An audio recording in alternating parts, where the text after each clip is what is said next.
عمرو عیار اور جادوگر کی بھول بھلیاں۔ کہتے ہیں پرانی دنیا میں جب صحرا آسمان کو چھوتے تھے اور شہ ستاروں کی طرح چمکتے تھے، وہاں ایک عجیب و غریب بہادر انسان رہتا تھا، نام تھا عمرو عیار۔ اپنی جادوئی زنبیل کے ساتھ، جس میں چاہے تو پہاڑ سما جائے، لشکر۔ عمرو کا نام دور دور تک مشہور تھا۔ چالاکی، ہوشیاری اور حاضر دماغی میں اس کا کوئی ثانی نہ تھا۔ ایک دن دجلہ کے کنارے کھجور کے درخت کے نیچے بیٹھے عمرو نے چند مسافروں کی سرگوشیاں سنیں۔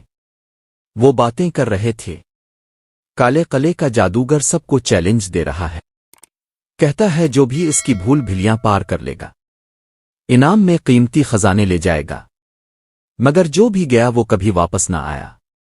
دیواریں ہلتی ہیں، زمین غائب ہو جاتی ہے اور خطرناک روحیں آوازیں دیتی ہیں۔ عمرو مسکرایا اور اپنے آپ سے کہا، ایسا کھیل تو میرے ہی لائق ہے۔ اس نے اپنی زنبیل سنبھالی، امامہ کس کر باندھا اور روانہ ہو گیا کالے قلعے کی جانب، قسمت کا مقابلہ کرنے۔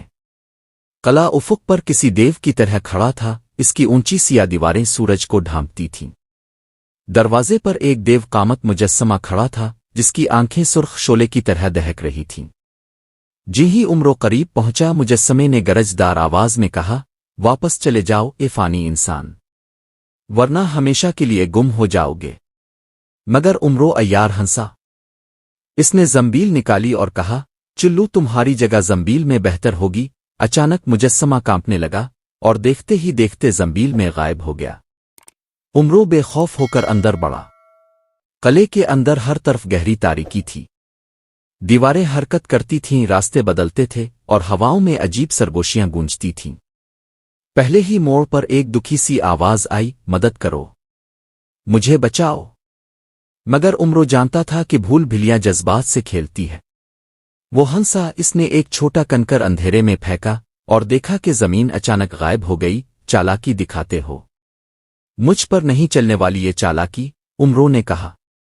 عمرو نے اپنی زنبیل سے ایک جادوئی دھاگا نکالا، ایسا دھاگا جو ایک پیر فقیر نے کبھی اسے دیا تھا۔ اسے قلعے کے دروازے سے باندھ کر آگے بڑھنے لگا تاکہ واپسی کا راستہ کھو نہ جائے۔ یوں ہی وہ دیواروں کی گمراہ کن حرکتوں اور غائب ہوتی سیڑھیوں کے درمیان اپنے حواس اور ہوشیاری سے آگے بڑھتا گیا۔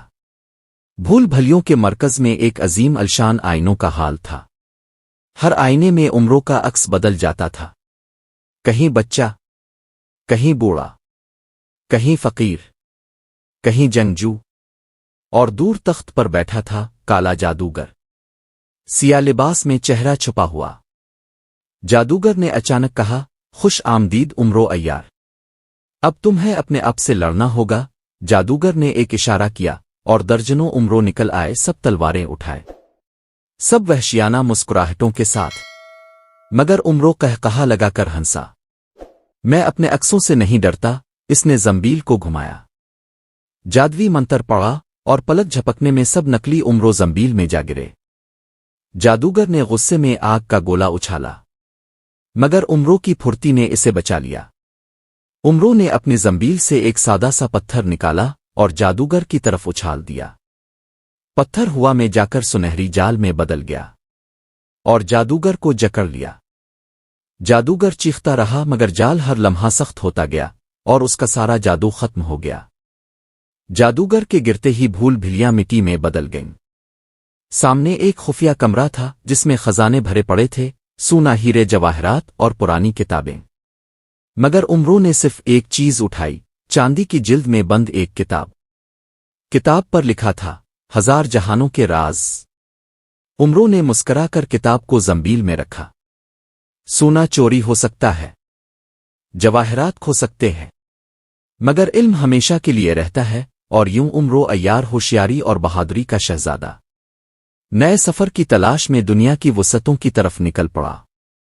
جہاں ظلم ہوگا، جہاں بھید چھپے ہوں گے، جہاں بہادر جانے سے ڈریں گے، وہاں تمہیں عمرو عیار ضرور ملے گا۔